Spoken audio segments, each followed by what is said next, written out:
Let me tell you something you already know. The world ain't all sunshine and rainbows. It's a very mean and nasty place, and I don't care how tough you are, it will beat you to your knees and keep you there permanently if you let it. Life is tough. That's a given.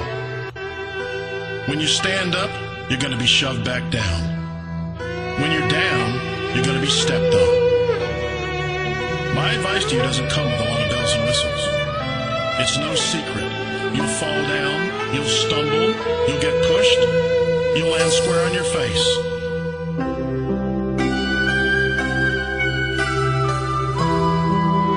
Life is scary. Get used to it. There are no magical fixes. It's all You, me, or nobody is going to hit as hard as life. But it ain't about how hard you hit.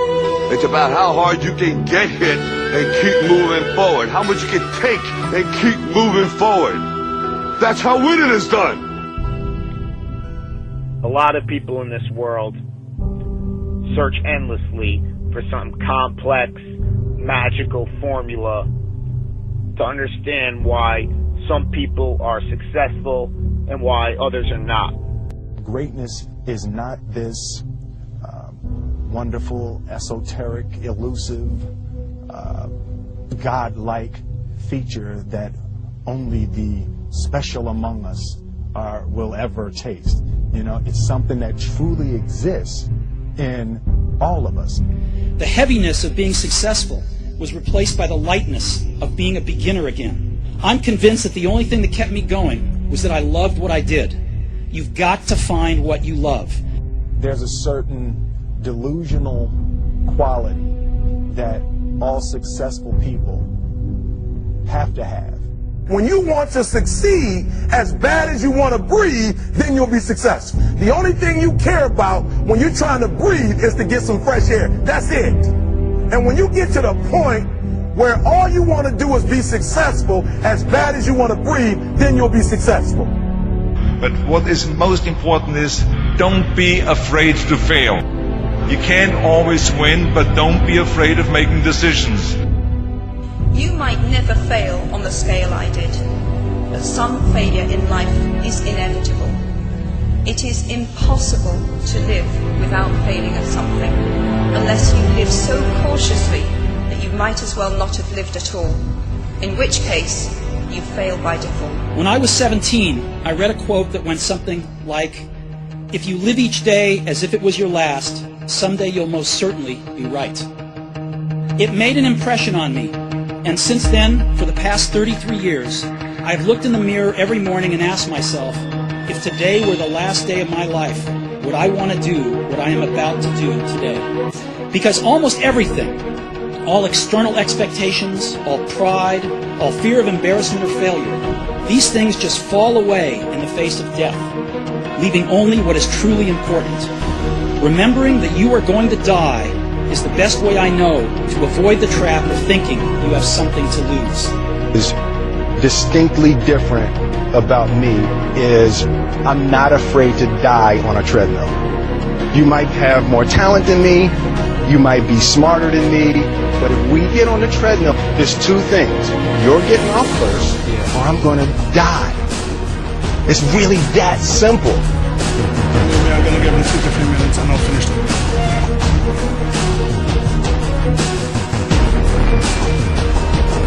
Then I promise that he will make it 2 until 3 minutes in the kickboxing ring with me this time. It's like you have to save your own life. Nobody's going to be able to save it for you. So we have to do what we have to do, no matter what it is. This is what I believe, and I'm willing to die. Period. No matter how bad it is, or how bad it gets, I'm going to make it. Say that to yourself every day. Our deepest fear is not that we are inadequate. Our deepest fear is that we are powerful beyond measure. I'm motivated by fear. What we are trying in all these discussions and talks here is to see if we cannot radically bring about a transformation of the mind.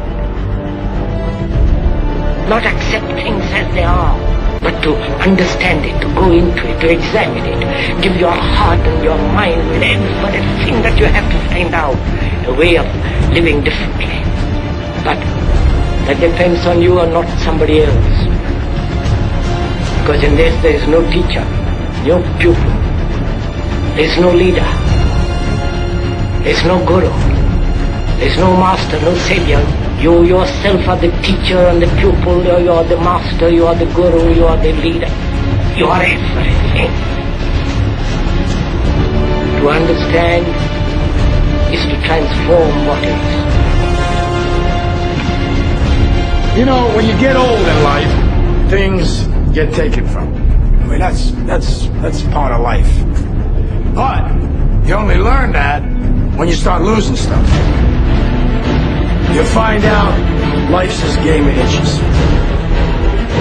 On this team, we fight for that inch. On this team, we tear ourselves and everyone else around us to pieces for that inch. We claw with our fingernails for that inch. Because we know when we add up all those inches, that's gonna make the fucking difference between winning and losing. Between living and dying. I'll tell you this, in any fight, it's the guy who's willing to die who's gonna win that inch. Now, if you know what you're worth, now go out and get what you're worth. But you gotta be willing to take the hits and not pointing fingers saying you ain't where you want to be because of him or her or anybody. Cowards do that, and that ain't you. You're better than that. Yeah. And I know if I'm gonna have any life anymore, it's because I'm still willing to fight and die for that itch.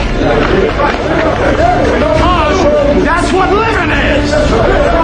The 6 inches in front of your face.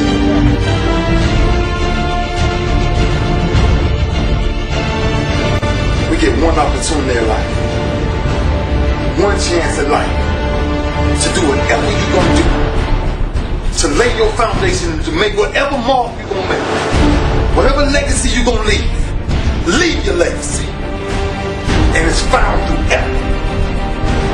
Wins and losses come a dime a dozen, but effort, nobody can judge effort, because effort is between you and you. Effort ain't got nothing to do with nobody else.